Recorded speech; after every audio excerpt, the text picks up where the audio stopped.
గురూజీ 72 గంటల్లోనే ఫోన్లోని అద్భుతమైన జ్యోతిష్య పరిష్కారం చూపిస్తారు. నమ్మండి, నమ్మకపోండి, ఇది నిజం.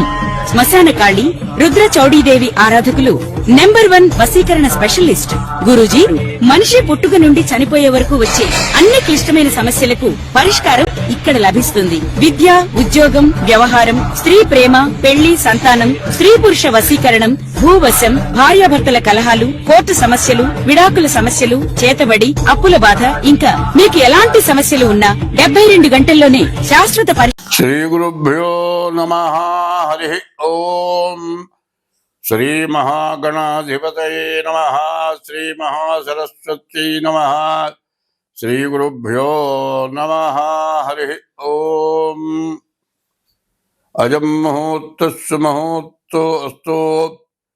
యశివో నామరూపాభ్యాం యా దేవీ సర్వమంగళా తయోస్సం స్మరణాత్ పుంసాం సర్వతో జయమంగళం. యకర్తా జగతాం భర్తా సంహర్తా మహసాం నిధి ప్రణమామి తమాదిత్యం బహిరంతస్తమోపహం. భవత్యస్మిన్ నక్షత్రమస్మి దస్రస్తురంగమః ఆద్యస్తురంగస్తరగాశ్చో వాజవహయో హరిః. ఆదిత్యోర్కో రవిర్భానుర్భాస్కరశ్చ దివాకరః మార్తాండ సవితా హేళి తీక్ష్ణాంశుర్మిహిరో రవిః. యః కర్తా జగతాం భర్తా సంహర్తా మహసాం నిధిః ప్రణమామి తమాదిత్యం బహిరంతస్తమోపహం. ఈ సంవత్సరం 2025 సంవత్సరం మార్చి 30వ తారీఖున 6 గ్రహాలు ఒక చోట చేరినాయి. ఈ 6 గ్రహాల్లో కూడా పాపగ్రహాలు ఎక్కువగా ఉన్నాయి. షడ్గ్రహ కూటమి అన్నారు. ఈ షడ్గ్రహ కూటమిలో రాహువు, శని, కుజుడు ఈ గ్రహాలు పూర్తిగా ఇబ్బంది పెట్టేటువంటి గ్రహాలు చేరినాయి. చూడండి, నేను మొదటి నుంచి చెబుతూ ఉన్నాను, అంతర్యుద్ధం. అంతర్యుద్ధం అంటే ఎట్లా ఉంటుందంటే పాము చావదు, బడితే విరగదు. కర్ర విరిగితే పావును చంపలేకపోయినామని అర్థం. కర్ర బాగానే ఉంది, పాము చావదు. ఏమిటా అంటే చేతకంతనమా కాదు. చేతకంతనం మాత్రం కాదు. ఎట్లా ఉంటుందంటే పై పెత్తనం అట్లా ఉంటుంది. ఇవాళ ఉన్న పరిస్థితులు అవి. అంతర్యుద్ధాలు, ప్రపంచ దేశాల్లో రకరకాలైన యుద్ధాలు. మరి ప్రతి వస్తువుకి అధిక రేట్లు పలకటం, రేట్లు కావాలని పెంచడం జరుగుతోంది. దీనివల్ల చాలా ఇబ్బంది పడుతూ ఉన్నాం. మరి ఈ ఇబ్బందుల నుంచి మనం బయటపడాలి. చూడండి, ఇప్పుడు విపరీతమైన వర్షాలు. ఈ వర్షాలు ఎట్లా ఉన్నాయంటే దోమకాటు బాగా పెరిగింది. దీనివల్ల రకరకాల వ్యాధులు రావడానికి అవకాశం ఉంది. ఇవన్నీ కూడా ఎట్లా తప్పించుకోవాలి, ఏమిటి మన పరిస్థితి అనేది మనం పూర్తిగా ఆలోచించాల్సిన అవసరం బాగా కనపడుతుంది. మరి ఇప్పుడున్న పరిస్థితి ఏమిటి అంటే భగవంతుడు తప్పితే, దేవుడు తప్పితే మనల్ని రక్షించేవాడు ఎవడు లేడు. ఎప్పుడు కూడా ఏమంటామంటే మనం ఏది మన చేతిలో అయినంత వరకు కూడా అంతా నా వల్లే అవుతుంది అనుకుంటాం.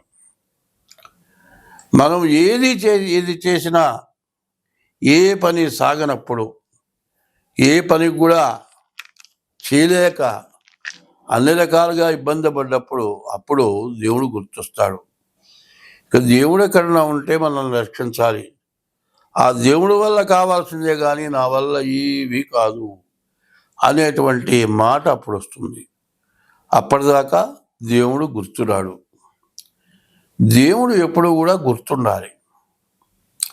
మరి సినిమాలో కూడా పాట రాశారు, జీవితమున సగభాగంబు నిద్దురకే సరిపోవు, మిగిలిన ఆ సగభాగంబు చిత్తశుద్ధి లేకపోవు, అతి నిద్రాలోలుడు తెలివిలేని మూర్ఖుడు పరమార్థం కానలేక నిద్దురకే చెడతాడు. 24 గంటల్లో 12 గంటలు నిద్రపోతున్నాం. ఈ 12 గంటల్లో వయసును బట్టి చదువు కొంత టైం, చదువు అయిపోయిన తర్వాత ఉద్యోగంలో కొంత టైం, చదువు అయిపోయి ఉద్యోగం వచ్చిన తర్వాత పెళ్ళి అయిన తర్వాత భార్యతో కొంత టైము, తర్వాత తల్లిదండ్రులతో కొంత టైము, వచ్చిన సంపాదన ఎట్లా ఖర్చు పెట్టాలది కొంత ఆలోచన. ఇట్లా పగలల్లా రకరకాలైన ఆలోచనలు వస్తూ ఉంటాయి. దీనికి ఒక పద్ధతి, ప్రతిదానికి కూడా ఒక టైం ఉంది. భోజనం మధ్యాహ్నం పూట చేస్తాం, మళ్ళీ రాత్రిపూట భోజనం చేస్తాం, ఉదయం పూట ఉపహారం టిఫిన్ చేస్తాం. ఇది సహజంగా ఇప్పుడు జరగాల్సిందే. జరగకపోతే ఏదో లోటుగానే భావిస్తాం. రాత్రిపూట నిద్రపోకపోతే, నిద్ర పట్టకపోతే ఏదో బాధపడతాం. అట్లాగే బ్రహ్మ ముహూర్తం అని ఉంది. తెల్లవారుజామున కనీసం 5 లోపల స్నానం చేసి 7 లోపల దైవాన్ని పూజించే టైం అది ఒక టైం. కనీసం 1 గంట అది బ్రహ్మ ముహూర్తం అంటారు. ఆ బ్రహ్మ ముహూర్తం ఎట్లా ఉంటుందంటే పగలల్లా పనిచేసి రాత్రిపూట బాగా నిద్రపోయి బాగా రిలీఫ్ అయ్యి నరాలని స్వాధీనంలో ఉండి మనస్సు చిత్తశుద్ధి కలిగి ఉంటుంది. అప్పుడు లేచి శుభ్రంగా తల మీద స్నానం చేసి మనస్సుని చిత్తశుద్ధిగా పెట్టుకొని దైవాన్ని పూజించడం. తర్వాత 6 గంటలకి సూర్యుడు ఉదయించగానే సూర్యుడికి నమస్కారం చేయటం. ఇవన్నీ కూడా చిత్తశుద్ధి కలిగి చేసిన పుణ్యంబు. కొంచెమైన అదియు కుదవ కాదు, విత్తనంబు మర్రి వృక్షంబునకునంత విశ్వదాభిరామ వినురవేమ అని వేమన గారు చెప్పాడు. చిత్తశుద్ధి కలిగి భగవంతుడిని ప్రార్థించింది కొంచెం కాదు, చాలా పెరుగుతుందట. ఎట్లా పెరుగుతుందంటే చిత్తశుద్ధి కలిగి చేసిన పుణ్యంబు కొంచెమైన నదియు కుదవ కాదు, విత్తనంబు మర్రి వృక్షంబునకునంత. మర్రి విత్తనం చాలా చిన్నది, కాకో గద్దో ఏదో తింటుంది. ఆ విత్తనం తీసుకొచ్చి ఏ గోడ మీద వేస్తుంది. ఆ గోడ మీద పడ్డ విత్తనం మొక్క పెరిగి అది గోడ మీద నుంచి, ప్రహరీ గోడ నుంచి కింద భూమిలోకి వెళ్తుంది, బాగా పెరుగుతుంది. ఆ విత్తనం ఎట్లా పెరుగుతుందో మొక్క, ఆ కాకో గద్ద రెట్ట వేసినటువంటి విత్తనం మర్రి చెట్టు ఎంత బాగా పెరుగుతుంది. అట్లా మనం చేసినటువంటి 24 గంటల్లో 1 గంట భగవంతుణ్ణి ప్రార్థించినటువంటి సమయం మనకు మర్రి చెట్టు ఎట్లా పెరుగుతుందో ఆ విధంగా మనకు మంచి వృద్ధినిస్తుంది. అయితే అటువంటి వృద్ధినిచ్చేదాన్ని మనం ఏం చేస్తున్నాం, ఆ టైంలో బాగా శుభ్రంగా నిద్రపోతున్నాం. రాత్రి 10 గంటల దాకానో 11 గంటల దాకానో పనిచేసి రాత్రికి నిద్రపోతున్నాం.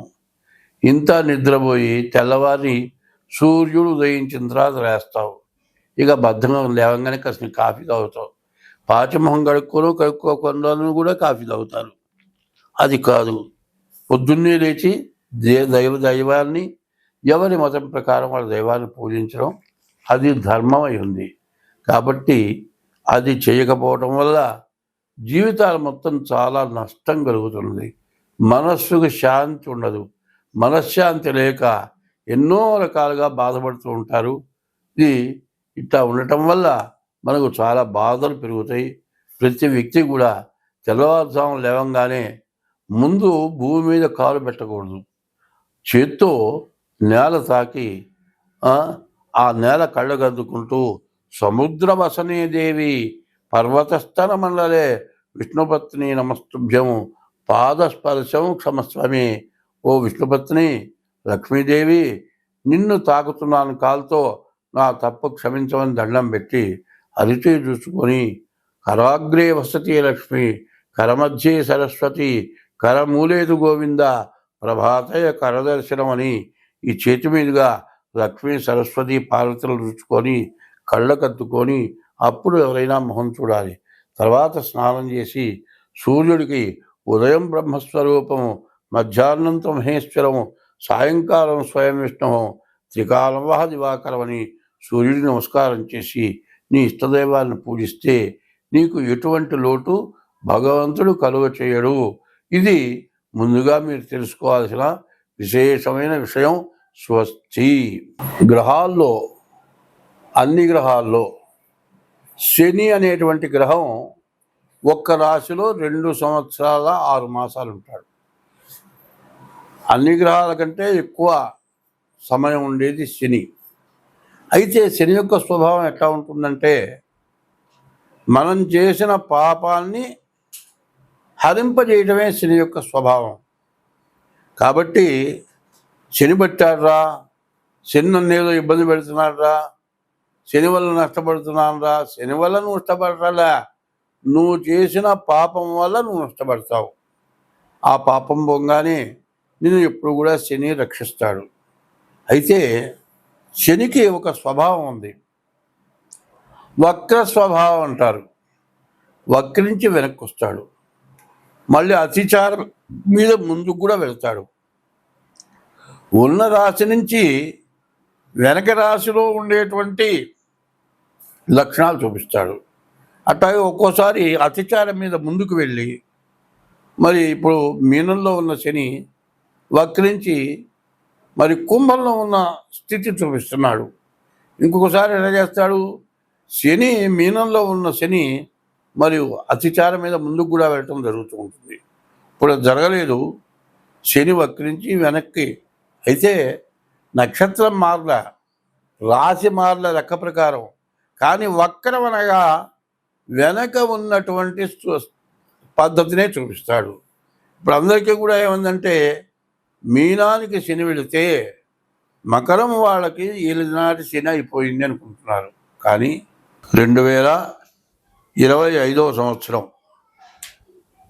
మరి జూలై నెల 13 నుంచి నవంబర్ నెల 27 వరకు 138 రోజులు ఈ శని 138 రోజులు మరి వక్రించున్నాడు. ఈ వక్రించిన శని వల్ల కన్యారాశికి ఏమిటయా ఫలితం అంటే, కన్యారాశిలో సప్తమంలో శని ఉన్నాడు. ఈ సప్తమ శని 6 కూడా ఉన్న లక్షణం చూపిస్తాడు. కాబట్టి మంచి చెడులు రెండు కూడా కలిసి ఉంటాయి. ఏది ఉన్నా కూడా ఈ సప్తమ శని వల్ల కూడా చాలా ఇబ్బందులు ఉంటాయి. కాబట్టి ఈ సంవత్సరం పాపగ్రహాలకు బలం ఎక్కువ అవటం చేత ఈ శని వల్ల మాత్రం ప్రతి వాళ్ళకి కూడా సమస్య వచ్చేది ఖచ్చితంగా ఉంటుంది. ఏ రకమైన సమస్య వస్తుందో మనం నమ్మలేము. కానీ ఏది వచ్చినా కూడా ఓర్పుతో, ఎవరితో ఎటువంటి గొడవలు పడకుండా ఉండటం ఎంతైనా మంచిది. అట్లా ఉన్నట్లయితే ఈ కన్యారాశికి ఎటువంటి సమస్యలు రాకుండా అన్ని విధాలా బాగుంటారు. కానీ ఈ శని సప్తమంలో ఉన్నాడు, కళత్ర స్థానంలో ఈ శని ఉండటం వల్ల భార్యకు అనారోగ్యం రావచ్చు, సమస్యలు బాగా ఎక్కువగా ఉండొచ్చు.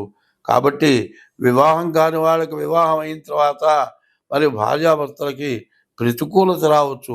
ఇటువంటిది ఏది వచ్చినా కూడా ఓర్పుగా నిర్వహించుకోవడం మంచిది. ఇది కాకుండా ప్రతిరోజు కూడా సూర్యోదయానికి ముందు లేచి సూర్య నమస్కారాలు చేయటం, ప్రతిరోజు శివ దర్శనం, శనీశ్వర గుళ్ళోకి వెళ్ళి శనికి ప్రదక్షిణం చేయటం, ఇవన్నీ చేస్తే ఈ కన్యారాశి వాళ్ళకు కూడా అన్ని విధాలా బాగుంటుంది. స్వస్తి. శని జూలై 13 నుంచి నవంబర్ 27 వరకు అంటే 138 రోజులు శని వక్రించాడు. శని వక్రించిన లక్షణం ఎట్లా ఉంటుంది, కుంభంలో ఉన్న లక్షణమే చూపిస్తాడు. ఈ కుంభంలో ఉన్న శని మరి కుంభరాశి వాళ్ళకి సమస్యే, మకర రాశి వాళ్ళకు కూడా సమస్యే. అట్లాగే ఈ మకర రాశి కాకుండా ఈ కుంభరాశికి మకర రాశికి బాగా ఇబ్బందికరంగా ఉంటుంది. అనవసరమైన ఖర్చులు, నష్టాలు, కష్ట నష్టాలు, అనేక రకాల సమస్యలు అన్నీ కూడా ఇబ్బందిగా ఉంటాయి. అదే కాదు, దేశం మొత్తం మీద విపరీతమైన వర్షాలు, భూకంపాలు, రకరకాలైన ఉపద్రవాలు, నదులు పొంగటం, మరి సముద్రాలు పొంగటం, ఇవన్నీ కూడా రకరకాలైన సమస్యలు వస్తూ ఉంటాయి. కానీ ఈ సమస్యలన్నిటికీ కూడా అందులో కారణం ఏమిటంటే మన పాపమే కారణం. పూర్వం పాపం అనే దాన్ని పరిహారం చేయటానికి ఇక్కడే చెప్పాడు, అన్నదానము కన్నా అధిక దానము లేదన్నారు. ప్రతివాడు కూడా ఎంత కష్టపడ్డా, ఎంత సంపాదించినా, ఎన్ని లక్షలు సంపాదించినా, ఎన్ని కోట్లు సంపాదించినా తినటానికి తిండి కోసమే సంపాదించేది. కోట్లు సంపాదించినా కోట్లు తిండు, లక్షలు సంపాదించినా లక్షలు తిండు. రాజాధిరాజే కొంత రాజ్యం పరిపాలించిన అందరూ తినేది అన్నమే. అన్నం కాబట్టి ఇంకో రకమైన రొట్టె ఏదోటి కడుపు నిండా ఆహారం తింటాము.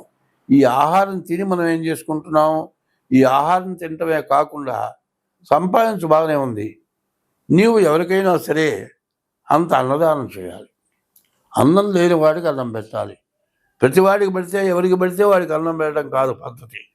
ఇప్పుడు ఎవరింటో శుభకార్యం అయిందనుకోండి, తనతో సమానమైన ఐశ్వర్యవంతుడిని పిలిచి భోజనం పెట్టాలని చూస్తాడు. కానీ వాడేం చేస్తాడు? నలుగురిలో కూర్చొని కడుపు నిండా అన్నం తిండు. అది కాస్త అది కాస్త అట్ట నాలికి రాచుకొని తిన్నాను అనిపించి పెట్టిన దాంట్లో 3 వంతులు పారేసి వెళ్ళిపోతాడు. అదే ఆకలైన వాడు, అన్నం లేనివాడు, అన్నమో రామచంద్ర అని బాధపడేవాడు ఆకలైనప్పుడు అంత అన్నం పెడితే కడుపు నిండా తృప్తిగా తింటాడు. తిన్న తర్వాత ఆయన వల్ల కడుపు నిండా తిన్నాను, అన్నదాత సుఖీభవ అంటాడు. అన్నదాత సుఖీభవ. మరి తర్వాత తిన్నదాత స్థిరోభవ అని కూడా ఉంది. అట్లా ఉంటుంది. కాబట్టి పాపాలు అనేవి చేయటం అనేది, కొన్ని పాపాలు అనుకోకుండా జరుగుతాయి, మనం చెయ్యాలని చెయ్యం. ఆ చేసిన పాపాల వల్ల మరి శని వల్ల చాలా ఇబ్బందులు పడుతూ ఉంటారు. కాబట్టి ఆ ఇబ్బందుల నుంచి బయటపడాలంటే ముందు అన్నదానం ప్రధానమైంది. కాదండి అన్నదానం చేయటానికి కుదరదంటే, ఇప్పుడు వానాకాలం చీమల పుట్టలు కూడా తడిసిపోయి ఉంటాయి. అవి కొత్త పుట్టలు తయారు చేసుకుంటాయి, ఆహారం కూడా వెతుక్కుంటాయి. ఇప్పుడు వర్షం పడుతుంది, ఈ వర్షం దెబ్బకి పుట్టలు మొత్తం కుంగిపోతాయి. ఇంకో చోట వర్షం లేని చోట ఏ ఇళ్లలోనూ పుట్టలు పెట్టుకుంటాయి, అక్కడికి ఆహారం తీసుకెళ్తాయి. ఇది సంవత్సరం పాటు ఆహారం తింటాయి. బియ్యపు రవ్వ పంచదార కలిపి మట్టి నేలల్లో పుట్టల దగ్గర వేస్తే ఆ జీవరాశులు, ఆ చీమలు ఆహారం తింటాయి. మనం వేసిన ఒక్కరోజుగా తినేది 1 సంవత్సరం పాటు తినచ్చు, ఇంకా ఎక్కువ రోజులు కూడా తినచ్చు. ఎంతోమందికి అన్నదానం చేసినటువంటి పుణ్యం వస్తుంది. అన్నదానం అనేది ఎట్లా ఉండాలి అంటే, నోరు లేని జీవరాశులు ఉన్నాయి, నోరు తెరిచి నాకు ఆకలి అవుతుంది పెట్టు అని అడిగేటువంటి స్థితిలో ఈ జీవరాశి లేదు. కొన్ని జీవరాశులు వస్తాయి, మన దగ్గర వచ్చి నుంచుంటాయి, అట్లా చూస్తే అంబాలు అరుస్తాయి, లేకపోతే భౌభౌ అని అరుస్తుంది కుక్క, అంబాను ఆవరుస్తుంది, లేకపోతే రామచిలక కీచుకీచమంటుంది. ఇట్లా ఆ చెట్ల మీద ఉండేటువంటి పక్షులు ఈ వర్షానికి ఆహారం లేక తన్నుకుంటూ ఉంటాయి. అటువంటి వాటికి ఆహారం పెడితే మనకు సమస్త పాపాలు నశించిపోతాయి. అయితే పెట్టమన్నా కదా అని పెట్టడం కాదు, పెట్టిన తర్వాత మనం ఎటువంటి పాపం చేయకూడదు. తెలిసి తెలియక చేసిన పాపం వీటి వల్ల నశించిపోతుంది, కానీ మళ్ళీ పాపం చేయకుండా ఉండాలి. శని ఎటువంటి వాడు అంటే, తండ్రి కొడుకుని ఎట్లా శిక్షిస్తాడో తప్పు చేస్తే అట్లా శిక్షించేవాడే శని. అందువల్ల ఈ శని యొక్క ప్రభావం ఎట్లా ఉంటుంది అంటే, నీవు చేసిన తప్పుకి నీకు శిక్ష పడుతుంది. కాబట్టి ఈ మకర కుంభరాశులకి, మరి మీనరాశికి, ఈ 3 రాశులకు కూడా చెప్పాలి అంటే పూర్తిగా శని వల్ల చాలా నష్ట కష్టాలు రాబోతున్నాయి. కాబట్టి ఈ 138 రోజులు కూడా చేతనైనంత వరకు ఈశ్వరాభిషేకం, మారేడురాలతో పూజ అట్లా చేసుకోండి. ఇంకా మీ జాతకం చూపించుకోండి. జాతక రీత్యా మీకు ఏదైనా దోషాలు ఉంటే ఆ దోషాలు పోవటానికి ప్రయత్నం చేయండి. స్వస్తి.